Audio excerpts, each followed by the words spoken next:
कोई लड़का अपना माँ का गहना गिरवी रख के, कोई लड़का खेत गिरवी रख के पैसा लगा के पढ़ाई किया था। तकरीबन 14 अग्निवीर हैं जो अभी तक सुसाइड कर चुके हैं। सस्ते और कम रेट के चौकीदार बनाने का प्रयास कर रहे हैं। Chief of the army staff ने अपनी बुक में लिखा कि इसमें हम लोग तीनों लोग शॉक थे जब ये आया था, और मैंने आर्मी में कहा था कि 25%। ये डिसाइड किसने किया? सर पीएम ऑफिस से आया, डायरेक्ट विदाउट देयर कंसल्टेंसी। ऐसा कभी नहीं हुआ सर। यहाँ पर जो ये बच्चे हैं, इनकी शादियाँ ही तभी होती हैं जब उनकी नौकरी लग जाती है, वरना होती ही नहीं।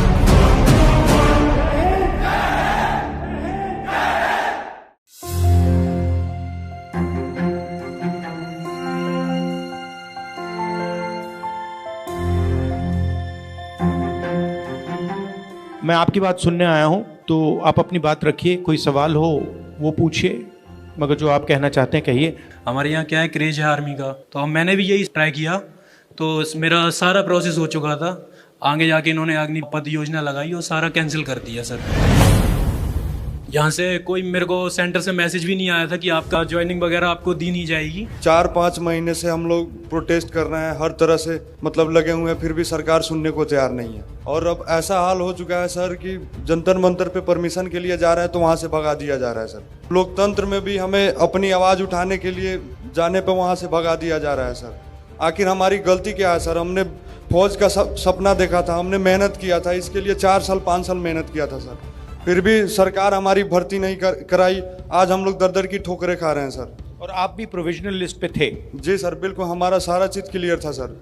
कोई लड़का अपना माँ का गहना गिरवी रख के, कोई लड़का खेत गिरवी रख के, कोई लड़का कहीं से लाकर पैसा लगा के पढ़ाई किया था।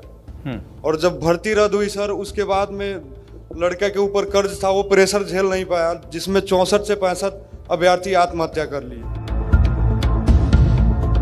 और जब भी सर हम लोग मीडिया के पास जाते हैं आवाज़ उठाने के लिए, सीधे हाथ जोड़कर खड़ा हो जाता है लोग कि मेरे बस में, मेरे हाथ में नहीं है, मैं नहीं उठा सकता सर। जब ग्राउंड में तैयारी करने जाता था, वहाँ पर 400 से 500 लोग मेरे साथ तैयारी करते थे। जब से ये अग्निवीर योजना आई है तब से वही 10-15 लोग आते हैं सर।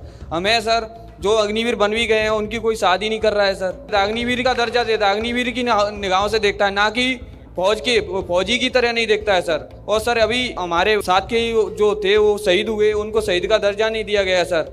और सर अगर उन्हें 25% में भी रखेंगे तो सर वो अपने खास लोगों को रखेंगे, और हम पिछड़े गरीब लोगों को क्या होगा सर? हमारी तो कोई पहुंच ही नहीं है। ये इस तरह से 4-4 साल के जो अग्निवीर पैदा कर रहे हैं, ये अपनी फैक्ट्रियों में लगाने के लिए सस्ते और कम रेट के चौकीदार बनाने का प्रयास कर रहे हैं। ये देश के साथ खतरा कर रहे हैं महोदय।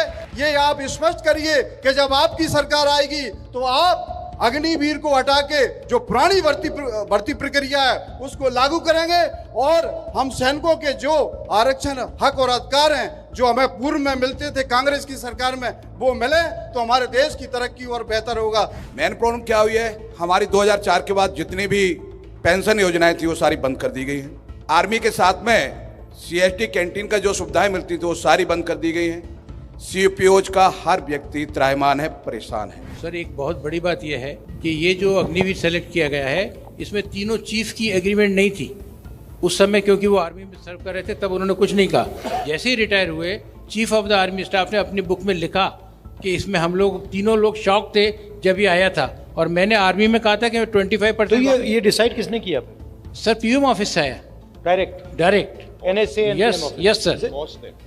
एक टैंक को चलाने के लिए अगर टैंक का ड्राइवर है, उसको 120 बटन देखने पड़ते हैं, और नीचे से माइन फील्ड है, ऊपर से गोले आ रहे हैं, मिसाइल्स आ रही हैं, उसके बीच में उसको मेंटली फिजिकली ट्रेंड होके तभी वो निकल सकता है, अदरवाइज वो काम नहीं कर सकता है। और आज हमारे यहाँ पे तकरीबन 14 ऐसे अग्निवीर हैं जो अभी तक सुसाइड कर चुके हैं। तो आर्मी ने ये रियलाइज़ किया कि ये मेंटली एंड फिजिकली रोबस्ट नहीं है, इसलिए उन्होंने कहा कि हमें इनका साइकोलॉजिकल टेस्ट भी करना पड़ेगा। पहली बार ऐसा हुआ। सबसे पहले मैं आपका धन्यवाद करना चाहता हूं कि आप सब यहाँ आए, आपने अपनी बात रखी। जो 1.5 लाख लोग हैं, इनके टच में मैं हूँ।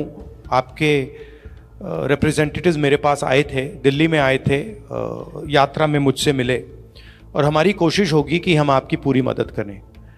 आपके साथ बिल्कुल गलत किया गया है, अन्याय है और हम आपके साथ मिलकर या तो कॉम्पनसेशन लेने की कोशिश करेंगे या कोई ना कोई रास्ता आपके लिए निकालने की कोशिश करेंगे। अग्निवीर योजना पे मेरी ओपिनियन है ये देश को मजबूत करने वाली योजना नहीं है और इससे सेना का भी नुकसान हो रहा है, देश का भी नुकसान हो रहा है। अगर हमारी सरकार आएगी हम इसे रीअसेस करेंगे, हम इसको देखेंगे और अगर हमें लगे कि ये कैंसिल किया जा सकता है तो हम इसको कैंसिल भी कर सकते हैं। जो आपने एक सर्विसमैन ने कहा, बिल्कुल सही कहा है, आपको सपोर्ट मिलना चाहिए और वो जो आपका 10% रिजर्वेशन का है उसको हम असेस करेंगे और उसको पूरा करने की कोशिश करेंगे, ठीक है। मेरी ओपिनियन है कि जो भी सेना में जाता है उसको सरकार एक गारंटी देती है कि आप देश के लिए अपनी जान देने को तैयार हो तो हमारा काम आपकी प्रोटेक्शन करने का है। ये एक आप इसको कॉन्ट्रैक्ट मान लो, एक रिश्ता मान लो और अग्निवीर स्कीम जो है इस रिश्ते को तोड़ रही है। क्योंकि जो लड़ेगा, मान लीजिए 2 लोग लड़ रहे हैं, एक अपने आप को अग्निवीर मानता है, वो जानता है कि भैया मैं शहीद हो गया तो मुझे कुछ नहीं मिलेगा, और उसी के साइड में दूसरा लड़ रहा है और उसको पूरा का पूरा सपोर्ट मिल रहा है, पूरा फायदा मिल रहा है, तो जो अग्निवीर है वो पूरा डिमोरलाइज हो जाएगा और वो ठीक से लड़ेगा भी नहीं, डर जाएगा, उसमें जो कॉन्फिडेंस होनी चाहिए नहीं आएगी। मुझे लगता है इस स्कीम को रीअसेस करना चाहिए और देखना चाहिए कि ये स्कीम की ज़रूरत है या नहीं।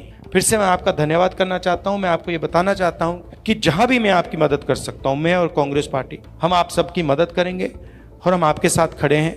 लोकतंत्र है, अगर आप प्रोटेस्ट करना चाहते हैं तो ये आपका हक है, आपको रोकना नहीं चाहिए। बहुत बहुत धन्यवाद, नमस्कार।